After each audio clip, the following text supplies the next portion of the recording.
إن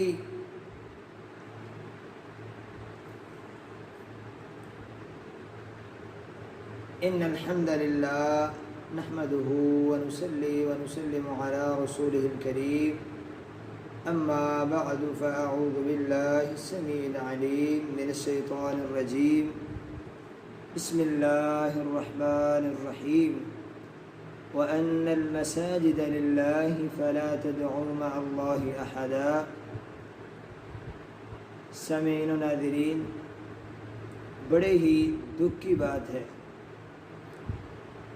کہ اسلامی ریاست کے اندر اپنے آپ کو مسلمان کہلوانے والوں نے مسجد کے اندر شوٹنگ کرنے کی، ایک رقاصہ کو اور ایک ناچنے والے آدمی کو مسجد کے اندر شوٹنگ کرنے کی اجازت دی، اور پھر انہوں نے مسجد کے اندر 3 دن تک گانا اور رقص کرنے کی شوٹنگ کی، اور مسجد کی عزت اور حرمت کا خیال نہ کرتے ہوئے ان لوگوں نے یہ کام کیا.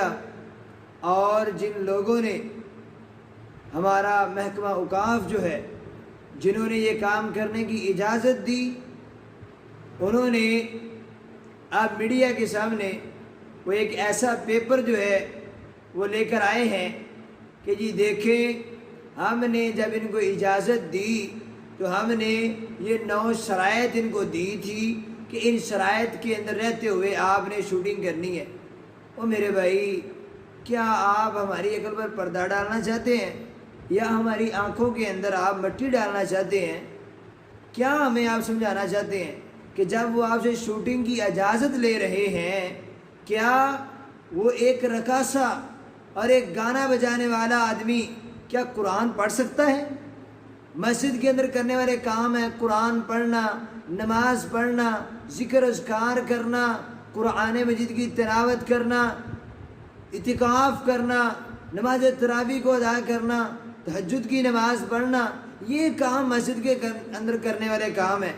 تو میرے بھائی، آپ سے وہ شوٹنگ کی اجازت لے رہے ہیں، اور افسوس کی بات ہے کہ آپ ان کو اجازت دے رہے ہیں اور ان شرائط کے ساتھ دے رہے ہیں کہ جن کے اندر شوٹنگ ہو ہی نہیں سکتی. اور پھر جب انہوں نے شوٹنگ 3 دن تک وہ شوٹنگ جاری رہی ہے، اگر آپ نے ان شرائط کے تحت ان کو مسجد کے اندر شوٹنگ کرنے کی اجازت دی تھی، تو ابھی تک پھر ان کا نوٹس کیوں نہیں لیا گیا؟ انہوں نے آپ کی شرائط پر عمل نہیں کیا، تو پھر ابھی تک ان کے جو ان کا تھا ڈائریکٹر، ان سے نوٹس کیوں نہیں لیا گیا؟ ابھی تک ان سے کیوں نہیں پوچھا گیا؟ ان کے خلاف کارروائی کیوں نہیں کی گئی کہ آپ نے مسجد کی حرمت کی جو پامالی کی ہے، اور اسی طرح مسجد کی عزت کا خیال نہیں کیا، اور آپ نے ان 9 شرائط پر بھی عمل نہیں کیا؟ کیوں نہیں کیا؟ ابھی تک ان کے بارے میں کارروائی کیوں نہیں کی گئی؟ ان سے نوٹس کیوں نہیں دیا گیا؟ اس سے یہ صاف ظاہر ہوتا ہے کہ یہ جو نوٹس اب یہ لوگوں کے سامنے لایا جا رہا ہے، یہ ایک دھوکہ ہے، اور یہ لوگوں کی آنکھوں میں مٹی ڈالنے والی بات ہے، اور لوگوں کی عقل پر پردہ ڈالنے کی بات ہے، تاکہ لوگ یہ سمجھیں کہ انہوں نے اجازت تو دی ہے پورے شرائط کے ساتھ، انہوں نے بے غیرتی کی ہے. اصل میں بے غیرتی ان لوگوں نے کی ہے جنہوں نے اجازت دی ہے، اور اس سے بڑی بے غیرتی انہوں نے کی ہے کہ جنہوں نے یہ پھر شوٹنگ کی ہے.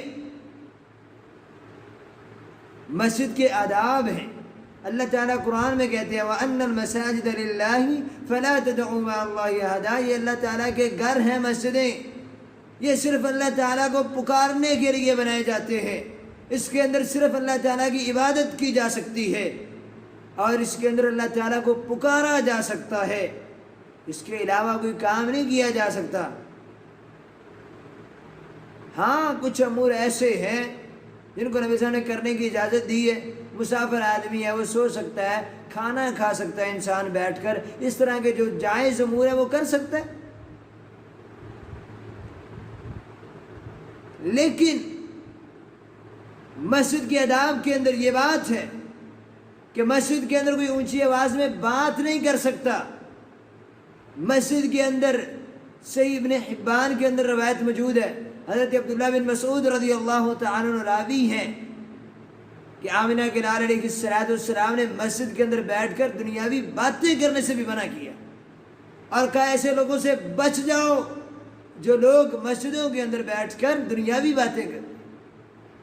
بھئی دنیاوی باتیں کرنے سے منع کیا ہے، یہ مسجد کے ادب کا ایک تقاضا ہے، اور آپ مسجد کے اندر یار شوٹنگ کر رہے ہیں۔ افسوس کی بات ہے، شرم کی بات ہے۔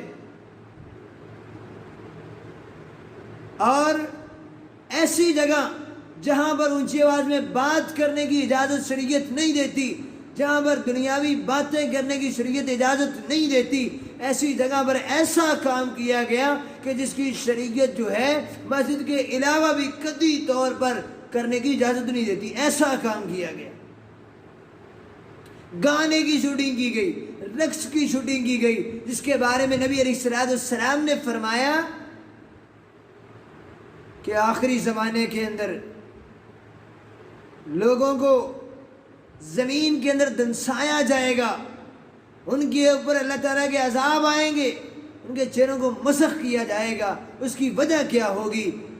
اللہ اکبر۔ جب صحابہ کرام نے پوچھا تو آمنہ کے لال فرماتے ہیں کہ اس قوم کے اندر آلات موسیقی عام ہو جائیں گے، گانا بجانے والی عام ہو جائیں گی، اور شراب نوشی عام ہو جائے گی۔ میرے بھائیوں، یہ وہ کام ہیں جو مسجد کے علاوہ اگر کیے جائیں تو اللہ تعالیٰ کی طرف سے ان عذابات کا خدشہ ہے کہ اللہ تعالیٰ یہ عذابات نازل نہ کر دے۔ اور اگر یہ کام مسجدوں کے اندر کیے جائیں اور پھر اجازت کے ساتھ، انا للہ و انا الیہ راجعون۔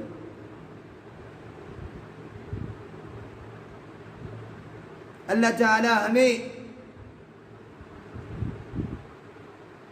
ایسے کاموں سے بچنے کی توفیق دے، اور اللہ تعالیٰ ہمیں مساجد کا تحفظ کرنے کی بھی توفیق عطا فرمائے۔ وآخر دعوانا